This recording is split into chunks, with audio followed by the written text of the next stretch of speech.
Greater Noida से खबर है, सीवर के मैन होल में सफाई कर्मी गिरा है। सीवर की सफाई करने के दौरान सफाई कर्मी मैन होल में गिर गया। दमकल विभाग की टीम ने सफाई कर्मी को सीवर से बाहर निकाला। घटना के बाद से प्राधिकरण अधिकारियों में हड़कंप मचा हुआ है। बिना सुरक्षा उपकरण के सफाई कर्मचारियों को मैन होल से उतारा गया है। थाना सूरजपुर क्षेत्र के लखनावली मोड़ का मामला है ये। तो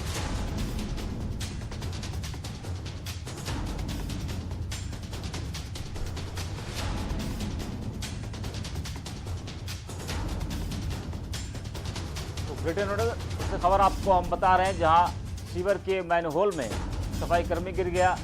सीवर की सफाई करने के दौरान सफाई कर्मी मैनहोल में गिरा था। और हमारे संवाददाता अकरम खान जुड़ चुके हैं इस खबर पर। अकरम, क्या कुछ मामला था, कैसे कर्मचारी सीवर में गिरा?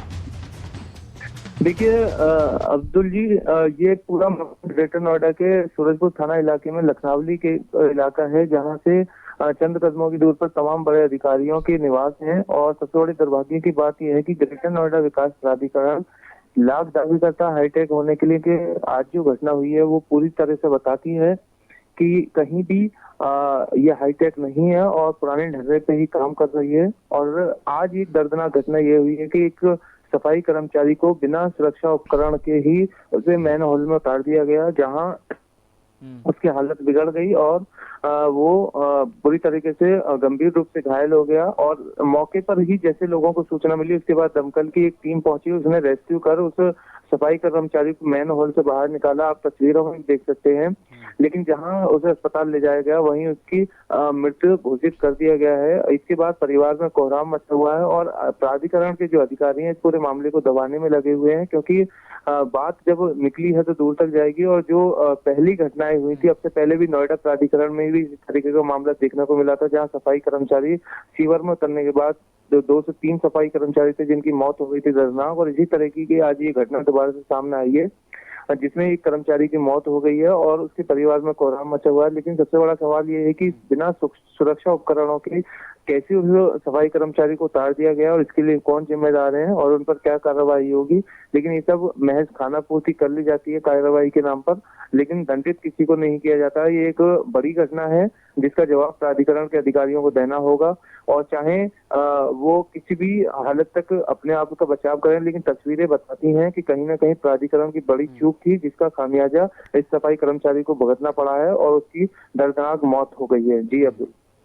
तो अकरम, जो लापरवाही बरती जा रही है, जैसे कि आपने कहा कि इससे पहले भी कई मामले हो चुके हैं, तो जब इससे पहले भी कई मामले हुए तो फिर प्रशासन आने वाले कल के लिए क्यों तैयार नहीं रहता है? क्यों बिना किसी सुरक्षा उपकरण के साथ कर्मचारी को सीवर में उतारा जाता है? देखिए, सबसे बड़ी लापरवाही जो उस इलाके के ठेकेदार हैं जिनके अंडर में सफाई कर्मी थे, सबसे बड़ी उसकी गलती मानी जाएगी, क्योंकि बिना सुरक्षा उपकरण के उसने इस तरीके से ये काम कराया जिसकी वजह से ये घटना सामने आई है। इसके अलावा प्राधिकरण के लोगों की भी जिम्मेदारी होती है कि पूरी तरह से सुरक्षा उपकरण पहनना सुनिश्चित करें, बिना उसके किसी को नहीं उतरने दिया जाए। और अब से कुछ दिन पहले इन्हीं घटनाओं को देखते हुए रॉबर्ट भी लगाए गए थे जिसके माध्यम से सीवरों की सफाई कराई जा रही थी। लेकिन आज जिस मजदूर की मौत हुई है, जिस सफाई कर्मचारी की मौत हुई है, वो बेहद दर्दनाक है और कई सवाल भी खड़े करती है। लेकिन प्राधिकरण खुद को फंसता देख पल्ला झाड़ने में लगा हुआ है और अभी तक इस मामले में कोई कार्रवाई नहीं की गई है। जबकि उसके परिवार का आरोप है कि बिना सुरक्षा उपकरणों से उतारा गया और उनका जो कमाने वाला था वो खो दिया है उन्होंने। तो जाहिर सी बात है, कहीं ना कहीं अधिकारियों की भी जिम्मेदारी है, ठेकेदार की भी जिम्मेदारी है, लेकिन इसको लेने के लिए कोई तैयार नहीं है और उस सफाई कर्मचारी की मौत हो गई है। जी ठीक है, आपका धन्यवाद जुड़ने के लिए हमारे साथ। तो ग्रेटर नोएडा से खबर आपको हम बता रहे हैं, सीवर के मैन होल में सफाई कर्मी गिरा है। सीवर की सफाई करने के दौरान सफाई कर्मी मैन होल में गिरा है। दमकल विभाग की टीम ने सफाई कर्मी को सीवर से बाहर निकाला। गंभीर हालत में सफाई कर्मी को अस्पताल में भर्ती कराया गया।